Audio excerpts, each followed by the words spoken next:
नमस्कार।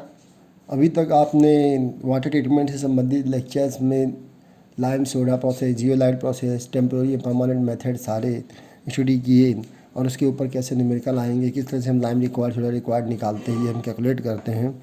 तो जो इसमें लास्ट टॉपिक बचता है वो है बॉयलर फीड वाटर और RO system, reverse osmosis. Boiler feed water हम बोलें तो वास्तव में इसे बोलते हैं वाटर फॉर स्टीम जनरेशन के लिए जो हम लोग इस्तेमाल करते हैं वो बॉयलर फीड वाटर कहलाता है। Boiler feed water is the water supplied to the boiler. Often steam is condensed and returned to the boiler as a part of the feed water. The water needed to supplement the return condensate is termed as makeup water. Makeup water is usually filtered and treated before use. तो ये हमारा जो भी water makeup water होता है उसको हम usually filter करना पड़ता है यूज़ करने से पहले, क्योंकि उसमें ढेर सारे मिनरल्स हो सकते हैं because it consist a lot of minerals, lot of soluble and insoluble precipitates and materials which turns into the scale and sludge and causing low efficiency of the steam generation or processing of the system. Fed water composition therefore depends on the quality of the makeup water and the amount of condensate return. Sometimes we think that there is a great deal of similarity between the requirement of potable means drinking water and the requirement of boiler feed water.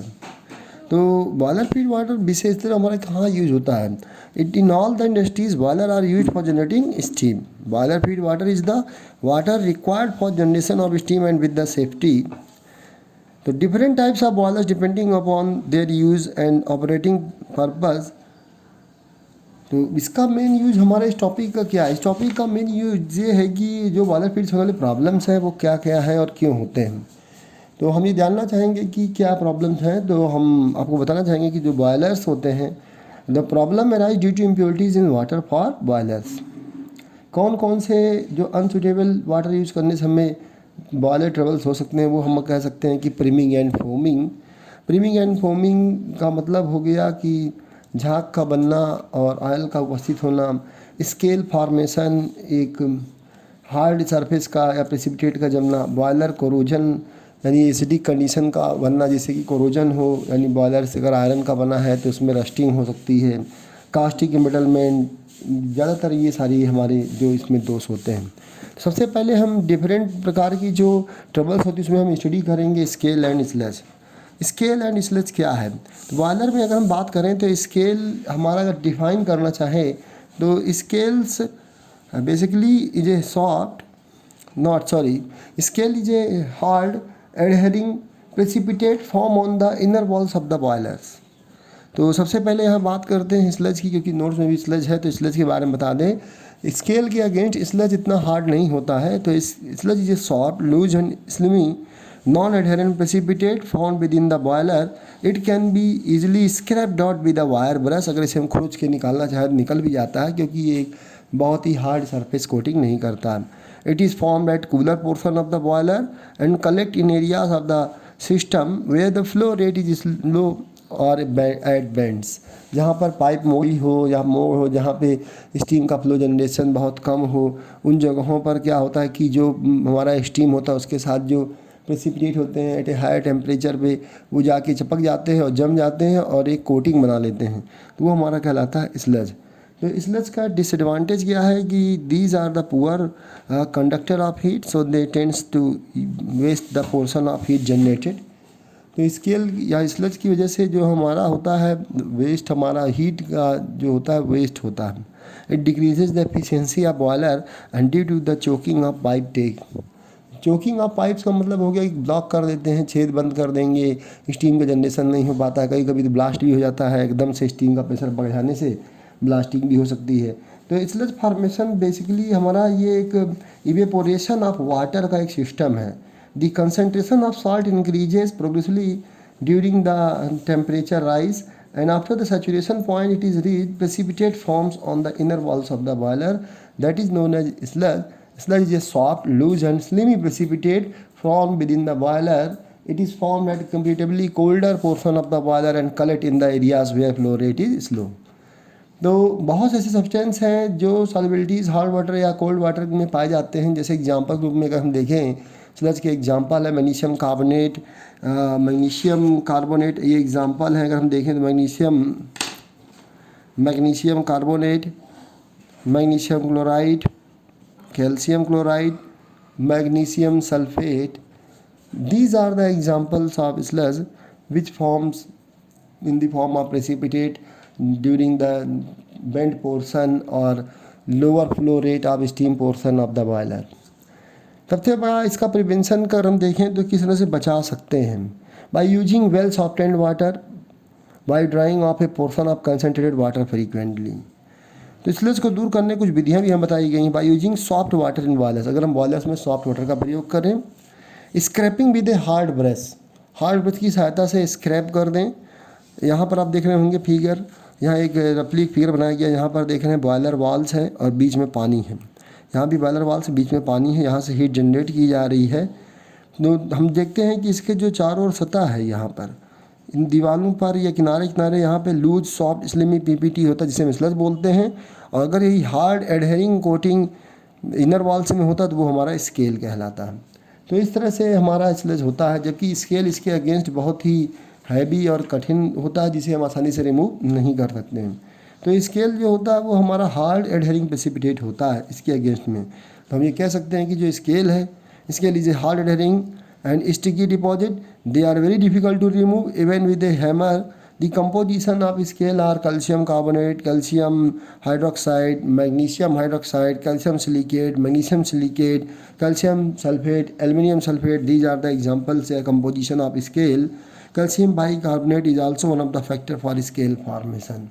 ये सारे example भी हमारे वो हैं। अगर हम आपको दिखाना चाहें कैसे ये कैल्शियम बाइकार्बोनेट जमता है, तो अगर हम देखें तो डिकम्पोजिशन जो होता है कैल्शियम बाइकार्बोनेट का, अगर डिकम्पोज करें तो CaCO3 बनता है, H2O और CO2 बनता है। तो इस तरह से कैल्शियम कार्बोनेट का बनना है डिकम्पोजिशन ही है। लो प्रेशर बॉयलर्स में calcium carbonate causes scale formation, ये स्केल फॉर्मेशन का रीज़न है। अगर मान लिया एट लो प्रेशर, अगर लो प्रेशर में लेंगे तो हमारा जो कैल्शियम कार्बोनेट है वो स्केल बनाएगा। और अगर हाई प्रेशर ले लेंगे एट हाई प्रेशर, अगर हाई प्रेशर लेते हैं तो जो कैल्शियम कार्बोनेट है it reacts with water vapour and gives calcium hydroxide plus carbon dioxide, जो कि सालूबल हो जाता है। कैल्शियम कार्बोनेट कैसा हो जाएगा, एक सालूबल बनाता है कि कैल्शियम कार्बोनेट घुल करके कैल्शियम हाइड्रोक्साइड बन गया। इसी तरह हम डिकम्पोज अनदर रिएक्शन में दिखा सकते हैं डिकम्पोजिशन ऑफ कैल्शियम सल्फेट। इसी तरह दिखा सकते हैं हाइड्रोलिसिस ऑफ मैग्नीशियम साल्ट, तो डिकम्पोजिशन ऑफ कैल्शियम सल्फेट भी दिखा सकते हैं।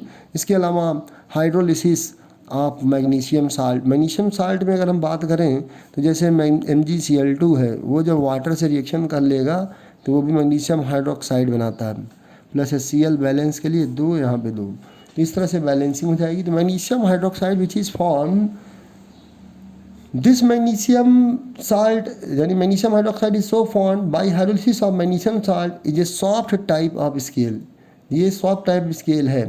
इसी तरह अगर मान लीजिए कि हमारा सिलिका भी प्रेजेंट है वाटर में, तो silica present in small quantity deposit as a silicate in terms of calcium silicate CaSiO3 और in terms of magnesium silicate. These are very difficult to remove. सबसे हार्ड एडहेरेंट जो coating होती है, वो सबसे हार्ड जो एडहेरेंट कोटिंग होती है वो कैल्शियम सिलिकेट और मैग्नीशियम सिलिकेट की होती है, जिसे हम आसानी से रिमूव नहीं कर पाते हैं। तो स्केल के बारे में कुछ चीज़ें और फॉर्मेशन ऑफ स्केल, जैसे मैंने भी आपको रिएक्शन से बताया कि किस तरह से कैल्शियम बाइकार्बोनेट और कैल्शियम कार्बोनेट ऐसा रिएक्शन करते हैं। तो इस तरह से हमारा जो है डिपोजिशन होता है और बहुत ही हार्ड सरफेस बनाते हैं, जिसका हमारे बहुत सी ड्रॉबैक है। तो स्केल के क्या क्या हमारे डिसएडवांटेज हैं। Fuel waste at low thermal conductivity continuous supply of heat affected over heating is done, जब ओवर हीटिंग होगी तो फ्यूल हमारा ज़्यादा यूज होगा। Danger of explosion at high pressure pipes crashed and water suddenly comes into the contact with over heated iron plates, by this large amount of steam में cause explosion, तो ये explosion कर सकते हैं। Super heating makes the boiler softer and weaker, also में cause decrease in efficiency. These are the disadvantage of scale. तो ये removal of scale कैसे रिमूव कर सकते हैं, ऐसा तो बहुत कठिन होता है स्केल को रिमूव करना, लेकिन फिर भी कर सकते हैं। सॉफ्ट स्केल इस can be remove with the wire brush और ब्लो डाउन प्रोसेस, एक ब्लो डाउन ऑपरेशन है। जैसे सॉफ्ट स्केल में देखें अगर हम, तो मैग्नीशियम हाइड्रोक्साइड हमारा एक सॉफ्ट स्केल है, इसे हम ब्लो डाउन प्रोसेस से अलग कर सकते हैं। Hard scales are remove by adding chemicals. Calcium carbonate scale है, अगर इसको हम रिमूव करना चाहें तो इसमें हम क्या करेंगे, 5 से 10% HCl को हम मिला देंगे तो आसानी से रिमूव हो सकता है, यानी सॉल्युबल में कन्वर्ट हो सकता है। इसी तरह कैल्शियम सल्फेट भी हमारा डिजोल्व हो जाता है by adding EDTA, ethylene diamine tetra acetic acid, या सोडियम साल्ट और टेट्रा एसीटेट जो बनाता है वो कॉम्प्लेक्स फॉर्म में होता है। तो scale and sludge are the dangerous problem, very important problem for boiler feed water if we use hard water in the boilers. तो इंडस्ट्री में ज़्यादा केस होते हैं जहाँ पर हम लोग बॉयलर का इस्तेमाल करते हैं। प्रीमिंग एंड फोमिंग, प्रीमिंग एंड फोमिंग ये अलग प्रकार का एक मेथड है जो हमारे गंदे पानी के कारण होता है, ये भी हमारे बॉयलर्स के लिए हार्मफुल होता है। क्या होता है प्रीमिंग? प्रीमिंग is the carrying of small droplets of water along with steam, यानी वेट स्टीम जिसे हम बोलते हैं, स्टीम के साथ पानी की बूंदें आ जाएं, मॉइस्चर कंटेन हो अगर उसमें साथ में, तो बॉइलिंग के दौरान वाटर के साथ जब आती है तो इसे हम बोलते हैं प्रीमिंग, इसे हम बोलते हैं वेट स्टीम।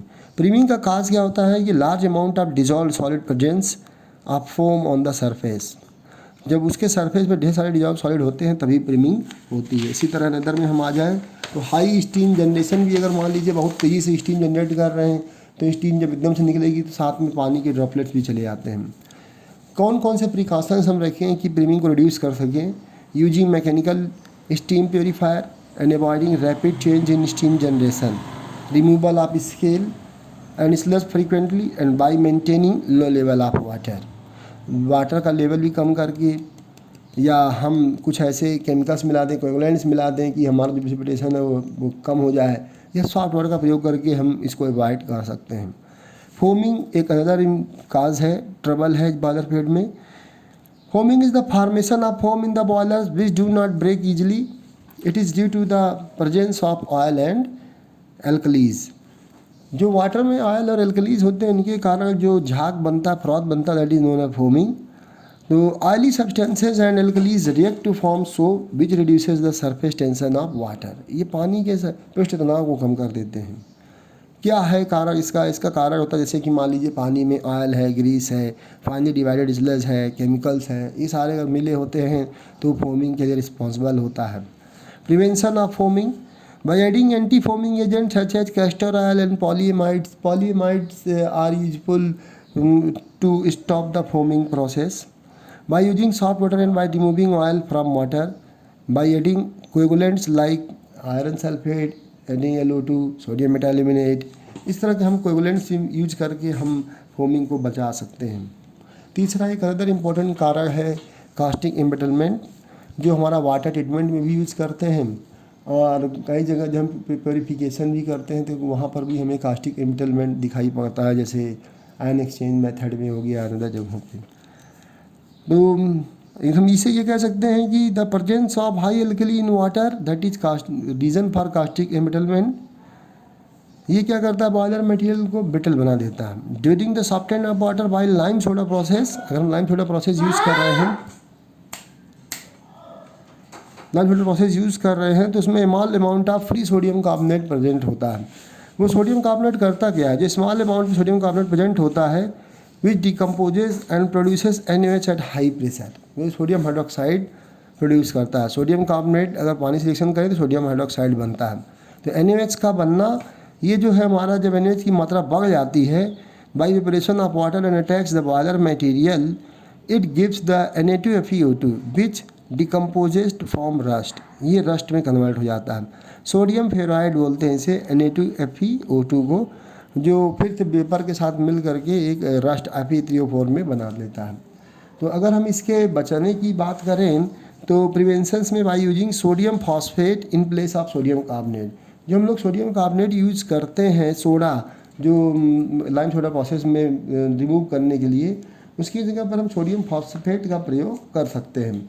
इसी तरह हम और भी चीज़ें प्रयोग कर सकते हैं, जैसे कोएगुलेंट्स की बात करें तो कोएगुलेंट्स हमारे कई तरह के होते हैं, जैसे कोलाइडल कंडीशनिंग होगी तो इसके लिए कोएगुलेंट्स भी हम अलग कर सकते हैं, जिसमें स्केल फॉर्मेशन से रोकने के लिए मदद करते हैं। इसी तरह फास्फेट कंडीशनिंग के लिए हम लोग सोडियम Na3PO4 सोडियम फास्फेट भी ले सकते हैं, ब्लो डाउन ऑपरेशन में इसका यूज बहुत करते हैं। कार्बोनेट कंडीशनिंग के लिए अलग केमिकल यूज कर सकते हैं, या केमिकल प्रेसिपिटेशन के लिए उसके अगेंस्ट जो अपोजिट साल्ट होगा वो या फिर केमिकल मिला करके हम प्रेसिपिटेशन कर सकते हैं, जिसे हम कोएगुलेशन भी बोलते हैं। तो ये सारी चीज़ें हमारी प्रिवेंशन की हैं। सोडियम सल्फेट भी हम यूज करेंगे which blocks the cracks and prevent the entry of any sewage solution. ये ब्लॉक करता है और सोल्यूशन को भी रिमूव करने में मदद करता है। ये 3 तरह की जो आपको बताई गई, ये तीनों हमारे जो है scale sludge formation, priming and foaming and caustic embrittlement, these are the troubles during using in boiler feed water. तो बॉयलर्स में ये यूज करने पे ये दिक्कतें आती हैं। लास्ट टॉपिक हमारा एक और बचता है जिसे हम बोलते हैं आपका रिवर्स ऑस्मोसिस। तो रिवर्स ऑस्मोसिस हमारा क्या है? तो सबसे पहले हम आपको बता दें कि ऑस्मोसिस क्या है। Osmosis is the process where solvent particles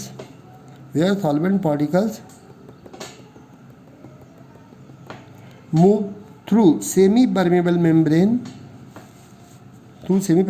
from low concentration to high concentration। ये देखिए सॉल्वेंट पार्टिकल्स जो लो कंसंट्रेशन से हाई कंसंट्रेशन की जब मूव करते हैं तो इस पूरे सिस्टम को बोलते हैं हम ऑस्मोसिस। जैसे किशमिश को अगर हम पानी में भिगो दें तो थोड़ी देर बाद में फूल जाती है, क्योंकि इसमें सॉल्वेंट के जो पार्टिकल्स होते हैं वो सीधे लो कंसंट्रेशन से हायर कंसंट्रेशन यानी किशमिश के अंदर आ जाते हैं। इसी तरह अगर अंगूर को गाढ़े चीनी के घोल में हम फेंक दें तो अंगूर पचक जाता है, क्योंकि उसमें जो गाढ़ा चीनी का है वो सैचुरेटेड सोल्यूशन है, हायर कंसंट्रेशन वाला है तो लो कंसंट्रेशन जो अंगूर का रस है वो बाहर आ जाएगा और अंगूर पिचक जाता है। तो ये ऑस्मोसिस है। तो if we use external pressure, the value of external pressure which is applied to stop the osmosis process is known as osmotic pressure। इसे हम ऑस्मोटिक प्रेशर बोलते हैं। यानी वो प्रेशर, एक्सटर्नल प्रेशर जो हम यूज़ करते हैं कि ऑस्मोसिस प्रोसेस रुक जाए, उसे हम बोलते हैं ऑस्मोटिक प्रेशर। ये हम इस साइड से लगाते हैं क्योंकि इतना तेज़ प्रेशर लगाते हैं कि जो ये जिससे सेमीपेरिमेबल मेम्ब्रेन की दीवारों पर इतना दबाव बनता है, प्रेशर क्रिएट होता है कि सॉल्वेंट पार्टिकल्स लो कंसंट्रेशन से हाई कंसंट्रेशन की तरफ नहीं आ पाते हैं। इसी तरह हम कुछ और एग्जांपल लें, जैसे मान लीजिए रिवर्स ऑस्मोसिस की बात करें, ठीक इसका उल्टा होता है। रिवर्स ऑस्मोसिस में जो प्योर वाटर होता है हम इस तरह से करते हैं कि इस तरह से प्रेशर जनरेट करते हैं सेमी परमेबल मेम्ब्रेन, जैसे ये SPM है और ये हमारा सलाइन वाटर है। सलाइन वाटर यानी हाईली कंसनट्रेटेड है, जबकि ये हमारा प्योर वाटर है। Pure water direction of movement of water towards highly concentrated की अगर जाएंगे तो उसे हम बोलते हैं ऑस्मोसिस। अगर हम इसी सलाइन वाटर में एक एक्सटर्नल प्रेशर क्रिएट कर दें, वो एक्सटर्नल प्रेशर हम बाहर से लगाएंगे तो वो हमारा कहलाता है ऑस्मोटिक प्रेशर। ये प्रेशर हम कैसे भी कर सकते हैं। तो रिवर्स ऑस्मोसिस हम कह सकते हैं कि water is separated from the dissolved salt through membrane filtration. अगर हम रिवर्स ऑस्मोसिस करेंगे तो अब जो हाईली कंसनट्रेटेड के अंदर जो सॉल्वेंट है अब वो इधर की ओर मूव करना शुरू करेंगे, यानी जो सॉल्वेंट पार्टिकल्स हैं, वाटर मॉलिक्यूल्स, वो अब लो कंसंट्रेशन की ओर आना शुरू करेंगे। तो इस तरह से ये रिवर्स ऑस्मोसिस होता है, जहाँ पे हम ये कह सकते हैं कि water is separated from the dissolved salt through membrane filtration. This is sometimes called hyper filtration और super filtration. Desalination of water through the techniques of reverse osmosis involve the application of pressure of the order of 15 to 40 kilogram पर centimetre square. इतना pressure हम 15 से 40 kilogram पर centimetre square का हम pressure लगाते हैं अपोजिट साइड यानी हाईली कंसनट्रेटेड वाटर की तरफ से, कि हमारा प्योर वाटर फिल्टर होकर अलग हो जाता है। और बेसिकली ये प्रेशर अगर हम देखें तो करीबन अगर 10 से लेकर के 30 मीटर की हाइट पे अगर हमारा टंकी है तो 5 मीटर पे भी हमारा प्रेशर जनरेट होता है, लेकिन थोड़ा कम होगा। 10 मीटर पे अगर है तो 10 से ऊपर 30 मीटर तक जितनी अगर हाइट होगी उतना अच्छा प्रेशर क्रिएट होगा, उतना अच्छा फिल्ट्रेशन होगा, हाईली फिल्टर्ड वाटर मिलेगा। तो इस तरह से हम इसको रिमूव करते हैं। Major problem in reverse osmosis is to find a membrane strong enough to withstand the high pressure required and at the same time impermeable to the solute particle dissolved. Synthetic membranes made up of nylon or cellulose acetate have been developed to meet these requirements. More recently, the membrane made up polymethyl acrylates and polyamide polymers are being used. तो ज़्यादातर हमारा पॉलीमिथाइल acrylate polyamide polymers जो हमारा synthetic membrane होता है वो हम बनाते हैं, उसकी सहायता भी हम ले सकते हैं जो हमारा घरों में पाए रिवर्स ऑस्मोसिस सिस्टम है उसमें। इसके एडवांटेज क्या है? एडवांटेजेस अगर हम बात करें रिवर्स ऑस्मोसिस की तो हम ये कह सकते हैं कि purification through reverse osmosis remove ionic as well as non ionic colloidal and high molecular weight organic matter. इसी तरह ये भी कह सकते हैं the energy requirement is 30% lower than that of distillation process. The maintenance cost includes mainly the replacement of semi permeable membrane and the lifetime of which is quite high, extending to about 2 years। तो membrane 2 साल तक तो चलता ही है। अभी आजकल के जो आर ओ सिस्टम आ रहे हैं उसमें हमारे फिल्टर कैंडल होता है, एक्टिवेटेड कार्बन चैम्बर होता है, अल्ट्रावायलेट स्टरलाइजेशन चैम्बर होता है। ये सारी चीज़ें हमारा डोमेस्टिक अल्ट्रावायलेट वेरिफिकेशन सिस्टम में होता है। अल्ट्रावायलेट का प्रयोग इसलिए करते हैं ताकि हमारा कोई बैक्टीरिया डस्ट पार्टिकल भी न रहे। एक्टिवेटेड कार्बन चैम्बर इसे देते हैं कि अच्छी तरह से वो जितनी भी गंदगी उसको एब्जॉर्ब कर सके, सोख सके अपने अंदर। फिल्ट्रेशन यूनिट भी होती है, फिल्टर कैंडल जिसे हम बोलते हैं। तो यूवी स्टरलाइजर भी हम इसे कह सकते हैं। तो water is first pass through the filter candle. जो भी हमारा घरों में जो डोमेस्टिक यूज है वो पास किया जाता है कहाँ से? सबसे पहले फिल्टर कैंडल से। फिल्टर कैंडल अगर हम बात करें तो जो एक पतली सी ग्लास रीड होती है जो हमारा सबसे पहले पानी जो होता है पास होता है एक फिल्ट्रेशन चैम्बर से, उसे हम फिल्टर कैंडल बोलते हैं। which has a multi-layered filtering system to strain out physical impurities present in water। तो फिजिकल जो इम्प्योरिटीज़ होती हैं, मिट्टी, बालू, ये सब सैंड पार्टिकल, ये सब हमारा रिमूव कर देता है। Then is pass through the activated carbon chamber. फिर इसके बाद अगर हम यहाँ फिगर नहीं बना रहे हैं, आप समझ रहे होंगे कि दूसरा जो चैम्बर होता है, 3 तरह के चैम्बर होते हैं। दूसरा चैम्बर एक्टिवेटेड कार्बन चैम्बर से इसको पास करते हैं, विच removes colour, order, organic impurities. तो कलर, ऑर्डर और इम्प्योरिटीज़ जो होती हैं वो हमारा जो है एक्टिवेटेड कार्बन चैम्बर से रिमूव हो जाता है। एंड फ्री गैसेस ये भी रिमूव कर देता है। And finally it is submitted to UV chamber. अब इसे यूवी चैम्बर में भेजते हैं, where UV rays kills the micro organisms. जो माइक्रो ऑर्गेनिजम्स को ये ख़त्म करता है यूवी रेज, जो यूवी रेज का चैम्बर होता है। Then the rate of flow of water is control through the U tube to ensure complete disinfection. तो जो इस तरह से हमारा जो आप देखेंगे तो अगर हम खोल के देखें तो इस तरह से यूट्यूब में ऐसे बने होते हैं। फिर ऐसे इधर हमारा एक मान लीजिए फिल्टर कैंडल है, यहाँ से इनलेट हुआ, फिर यहाँ से different filter chambers carbon chamber से पास हुआ, फिर इसके बाद अल्ट्रावायलेट चैम्बर से पास हुआ, तब इतने तो होते हुए तब हमारा जो है फिल्टर वाटर यानी सॉफ्ट वाटर मिलता है। तो इस तरह से हम लोग आर ओ सिस्टम का इस्तेमाल करते हैं। ड्रिंकिंग पर्पज़ के लिए आर ओ सिस्टम अच्छा है, लेकिन हम याद रखेंगे कि मानक में हमारा 70 ppm से कम हार्डनेस नहीं होनी चाहिए, क्योंकि हमको भी इतनी ज़रूरत पड़ती है कि आसानी से इसका यूज कर सकें।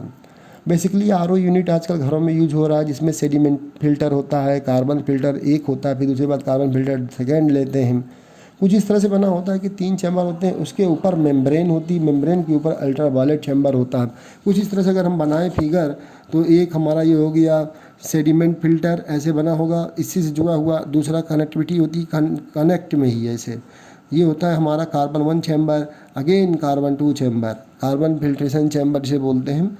ये तीनों चैम्बर से होते हुए जब ये पास होता है, यहाँ से आया, इन आउट होते हुए यहाँ से पानी बाहर गया, फिर ये भेज जाता है हमारा मेम्ब्रेन हाउसिंग में। मेम्ब्रेन में हमारा जो है यहाँ पे अल्ट्रावायलेट चैम्बर से पास होते हुए यहाँ से जाता है। फिर अनदर इसको हम यूज करते हैं यहाँ पे pure water to tank, pure water to tank यानी प्योर वाटर के लिए यहाँ पे यूज करते हैं। फिर यहाँ से हम इसका इस्तेमाल करते हैं, और जो यूजलेस जो वाटर होता है जो होता है वो आराम से यहाँ से फ्लो होकर बह जाता है, अलग ही यहाँ पे बाहर निकल जाता है, ड्रेन कर देते हैं। तो ये पूरा सिस्टम हमारा वाटर का है। उम्मीद है आपको पसंद आया होगा। तो अगर कोई समस्या हो तो कभी भी प्रश्न पूछ सकते हैं। Thank you.